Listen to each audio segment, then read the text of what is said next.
I want to say a few things at a personal level because of this wonderful opportunity and the memories that Dr. Krishnaraj Manoharaya's comments have kindled in me. First, I must say that at the core of the Gandhi economic model, there's actually very little to separate from the social justice economic model. Inclusion must be at the heart of all democratic governments and republics. So without inclusion, without a harmonious society, we are merely on a path to eventual decay. The minute some segment, especially if it's a large segment of society, does not believe the system works equitably for them, then it is a forebearer of decline. Every democracy must strive at every stage of development to keep as much equity as possible, to keep everybody engaged in the game and vested in the system. I must also say that I was reminded of two things when Dr. Manohara spoke about R.K. Shanmugam Chetty being asked to be minister. As many may know, my grandfather was a lifelong member of the Justice Party, I think the last president before the party ceased to exist. I'll talk a little bit about the posthumous comments in a minute. But when, after independence in Tamil Nadu, the first, or what was then Madras state, undivided Madras state, with Andhra Pradesh still not divided, the government had to be formed with a coalition. Because no party got a simple majority. Nehru convinced Rajaji to come back without having been elected a member, actually, for eventual MLC seat, to take charge as chief minister and head a broad coalition of Congress and Swatantra members in order to keep the communists away, shall I say. I'm sorry about that. Thiru Rajaji, though they were politically quite opposed from each other, was a close friend of my grandfather, Thiru P.T. Rajan. P.T. Rajan had been the sole member elected on Justice Party ticket, and because he was only one man, they wouldn't give him a party designation. They gave him only a independent backbench MLA seat in 1952, in the first Madras State Assembly.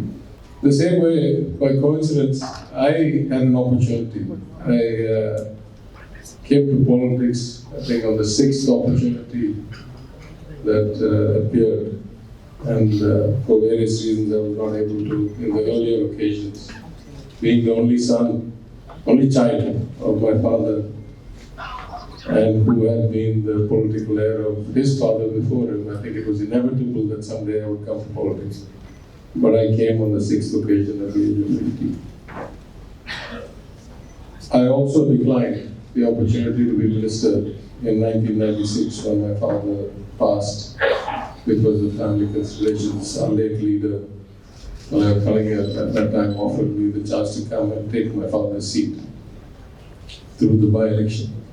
And I declined it, and eventually I came back. So maybe there's a time and a place for everybody, and I'm grateful that my chief minister has given me what I thought I would never get again when I declined it the first time. I don't think too many people get repeated offers to be minister, so I'm very glad that I'm where I am today.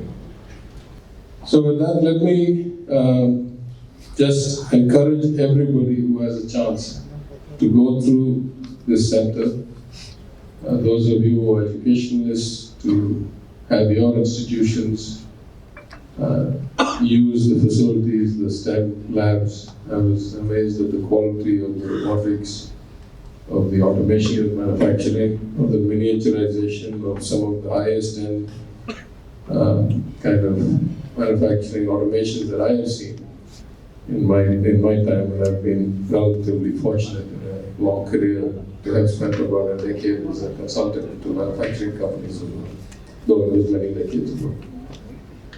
And on behalf of my mother, who rarely travels but insisted on coming with me today, and myself, I want to thank and congratulate our good friends, the G.D. Naidu family, the G.D. Gopal, Mrs. Gopal, G.D. Rajkumar, all of them, for this tremendous effort. I know how many hours of discussion and thought must have gone into creating something that's fantastically good.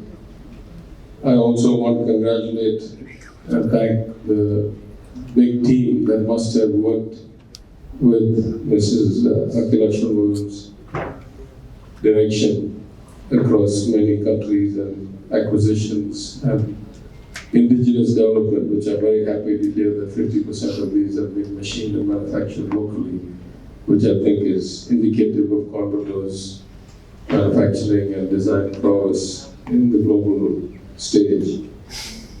And I hope that this will be the forerunner, not just the one of its kind, but the forerunner for many such centers across the state and across the country, and that many, many of our children and future generations to come will find inspiration, will get direction and a sense of purpose from visiting such centers. So thank you again for inviting me. I wish this center great success. I congratulate GD Charities, the people of Coimbatore who have got such a good center, and everybody involved in this effort. Thank you very much.